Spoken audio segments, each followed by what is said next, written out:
8 months pregnant, my parents, who had always been partial to me, asked me to go home for dinner. Suddenly, a fire broke out. My parents pushed me away and took my sister, who had leukemia, out. Just when I thought I was going to die in the fire, my husband Andrew rushed in without hesitation and rescued me. He didn't even care about his own burns, but just looked at me with pity. "You are still pregnant now. What should I do if something happens to the baby in your belly?" I thought I finally found someone who really loved me, until I saw the chat records between him and my sister. "Marianne, wait a little longer. When she gives birth and gets the umbilical cord blood, I can save you." I took out my mobile phone without hesitation and called the hospital's appointment number. "Hello, I want to make an appointment for an abortion." I just got the abortion appointment form and bumped into Andrew, who was helping my sister Marianne to check. When he saw me, Andrew stopped. "Wife, why are you in the hospital? I remember today is not your prenatal checkup day." Andrew looked at my belly nervously. I used to think that this was a sign of his love for me, but now I understand that he only saw me as a container for Marianne's life-saving medicine. "I just came to the hospital to check if I feel a little uncomfortable." Hearing me say this, Andrew immediately looked at me nervously. "Where do you feel uncomfortable? What did the doctor say? How is the baby in your belly? Are the test results out?" Andrew hurriedly supported me and reached out to touch my belly, his eyes full of concern. Marianne glared at me with displeasure. "You can't even understand how to conceive a child. I really don't know what's the point of having you. If there is any mishap with the baby in your belly, I will never let you go." I took out the B ultrasound results I just took and handed them to Andrew. "The test results show that everything is fine. The baby is very healthy." Hearing me say this, Andrew was relieved. "It's good that you're fine. Then you should go back and rest. Marianne still has a few tests to do today. I'll accompany her until she finishes them before going back." Andrew's other hand held Marianne from beginning to end without letting go. In the past, Andrew was too attentive to Marianne. I just thought because he loved me so he loved her too, but I never thought that they were planning this. Looking at the backs of Andrew and Marianne leaving, I still followed them. I saw Andrew and Marianne enter the office of the director of the hematology department, who was also my father. "Marianne's condition can't wait any longer now. We need to find a solution as soon as possible." Andrew held Marianne's hand tightly. "Wait a little longer. It will only take 2 months at most. When Miranda gives birth to the baby and gets the umbilical cord blood, Marianne can be saved." Dad looked serious. "Marianne may not even last a month. Surgery must be performed as soon as possible." "Then do it now. The baby is mature after 8 months. Just then, someone came out from the corner. I looked closely and it was my mother, who worked in the obstetrics and gynecology department. I felt as if several knives had stabbed into my chest, almost suffocating me. It turned out that all of them were involved in this, and I naively thought that my parents finally began to love me after I became pregnant. "But Miranda's baby is only 8 months old. Will it be bad for the baby if we force it out now?" Andrew suddenly asked, pulling my thoughts back. Mom's face looked a little ugly and her brows were furrowed. "The most important thing now is Marianne's health. Nothing else matters." I looked at the mother who had carried me for 10 months and gave birth to me, and I felt a heart-wrenching pain. Marianne leaned on Andrew's arms. "Andrew, you care so much about her child. You are not attracted to her, are you?" Andrew hurriedly hugged her tightly. "How is it possible? I married her to help you nourish your umbilical cord blood and save your life. Once she takes the baby out, she will have no value to me." I was already in tears watching the scene in front of me, and I was still tightly holding the abortion pills that the doctor gave me in front of me. I looked up and put the pill into my mouth without hesitation. After taking the pills, I returned home and then signed my name on the divorce agreement and put the agreement in the safe. I was about to pack up my things when the door of my house was suddenly pushed open. I shuddered with fear. Andrew walked up and grabbed my hand directly. "Miranda, the doctor looked at your report again today and said that the child's condition is very bad. Let me take you to the hospital now." I wanted to pull my hand back, but found that Andrew's hand was tightly grasped by Andrew and the whole wrist was red. "I won't go. The doctor told me today that the baby is healthy. Besides, why didn't the hospital contact me directly, but you?" Andrew's eyes were red and there was still some anxiety in his eyes. "Did the hospital notify me temporarily?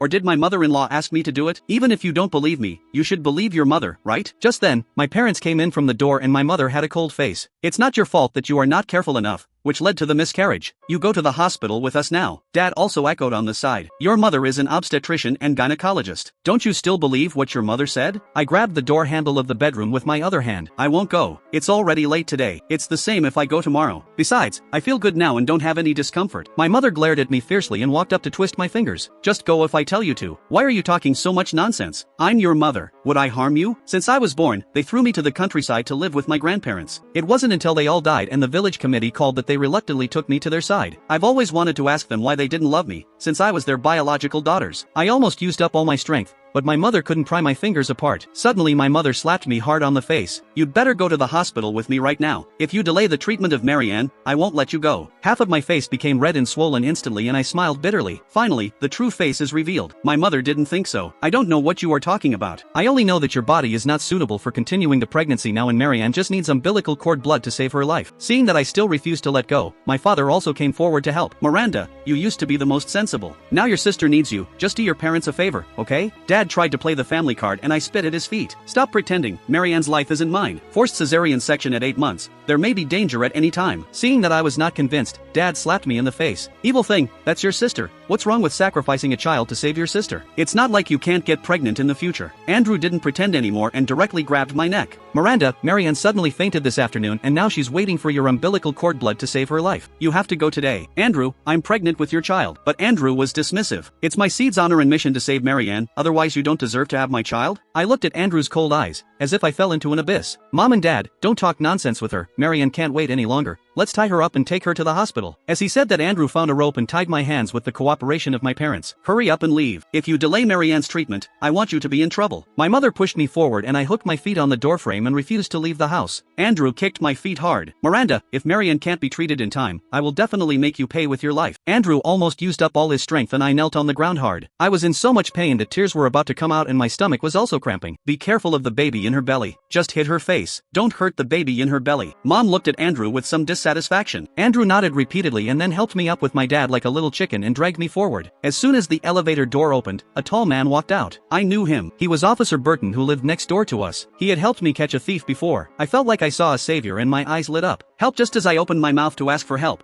my mother covered my mouth tightly. Do you want to vomit? Mom will take you to the hospital now. Officer Burton looked at us in confusion. What's this? My wife suddenly feels a little uncomfortable. She may be about to give birth. I will take her to the hospital now, Andrew said calmly. My hands were tied behind my back by Andrew and my dad. Andrew held my hands tightly to prevent me from moving. I could only look at Officer Burton for help. I'm a gynecologist. My daughter is about to give birth. We can't afford to delay at all. My mother was afraid that Officer Burton would not believe her, so she quickly took out her work badge. Then, hurry up. This kind of thing can't be delayed. Officer Burton immediately made way for us and Andrew instantly breathed a sigh of relief. I was carried into the elevator and watching Officer Burton turn and leave, my expectation in my heart instantly turned into despair. Little bitch, I almost asked you to complain to that policeman. Do you know that you are harming your own sister by doing this? How can you be so vicious? As soon as the elevator door closed, my mother pinched my arm fiercely. The piercing pain made me cry non-stop. Just then, my father's cell phone rang. Dr. Garfield, your daughter Marianne suddenly has a high fever. Please come back quickly.